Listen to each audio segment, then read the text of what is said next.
À l'avènement du règne personnel de Louis XIV, ce dernier trouve que finalement le protestantisme ça a assez duré, l'Église catholique a fait sa réforme, il est temps de réunir, de revenir à une unité religieuse. Donc dès 1661, il va avoir cœur à mettre un certain nombre de bâtons dans les roues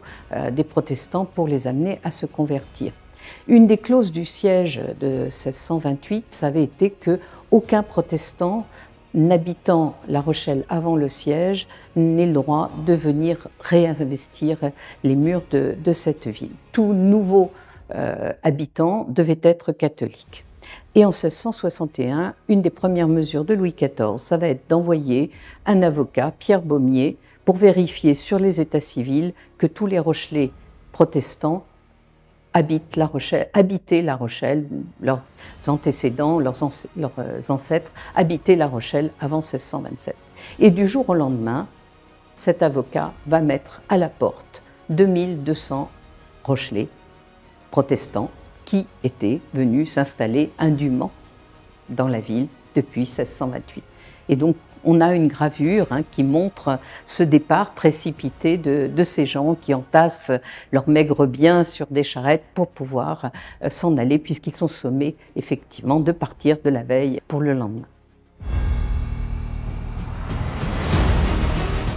Cette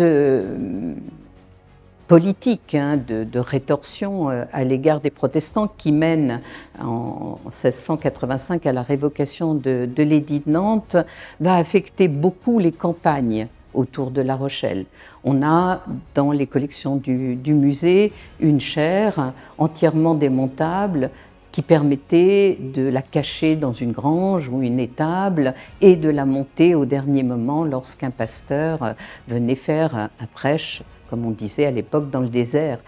qui était donc dans les endroits reculés, dans les endroits cachés. Ceci dit, à La Rochelle, les choses sont un peu différentes puisque les grands négociants rochelais, pour leur grande majorité, sont protestants. Et très vite, Louis XIV va dire à l'intendant que tant que le culte se passe dans leurs hôtels particuliers, qui ne font pas trop de bruit en ville, eh bien, ma foi, on va les laisser tranquilles et on ne va pas les persécuter. Et la tapisserie représentant les 10 commandements qui a été brodée et qui était conservée dans le temple de Marcilly, un petit village à côté de La Rochelle, nous montre que finalement on pouvait accrocher quelque part de manière pérenne, parce que là c'est difficile de mettre à l'abri une pièce de cette taille, on pouvait afficher finalement, même si c'était un peu discrètement, son appartenance à la foi protestante alors qu'elle est de fait interdite. Lorsque la Révolution et la Déclaration des droits de l'homme vont autoriser chacun à avoir la liberté de conscience, les protestants reconnaissant à la nation et au roi vont faire réaliser une gravure qui montre les grands corps de métier spécifiques aux protestants venant rendre grâce à la nation de cette liberté de religion qui leur est enfin accordée. À cette époque-là, la ville de La Rochelle les protestants à La Rochelle doivent représenter peut-être une vingtaine de pourcents de la population. Le protestantisme a beaucoup diminué, mais comme au siècle précédent, ça reste une religion qui a son importance parce que c'est la religion des grands dirigeants, des grands chefs d'entreprise, des personnes qui comptent, du député, du maire, en particulier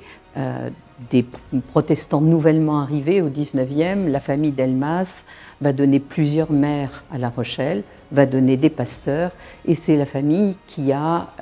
aidé à la construction du grand port de La Palisse et qui possède la grande compagnie Delmas, qui est une des grandes compagnies de navigation de la fin du XIXe et du début du XXe siècle.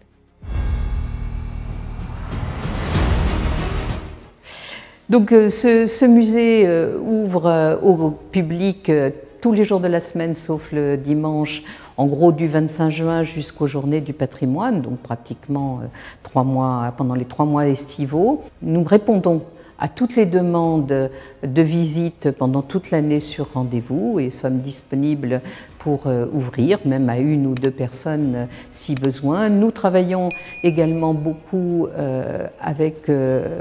en direction du monde scolaire et nous aimerions développer beaucoup ce public et ma foi, si on peut émettre des vœux, eh bien on aimerait qu'il soit ouvert plus souvent, plus longtemps.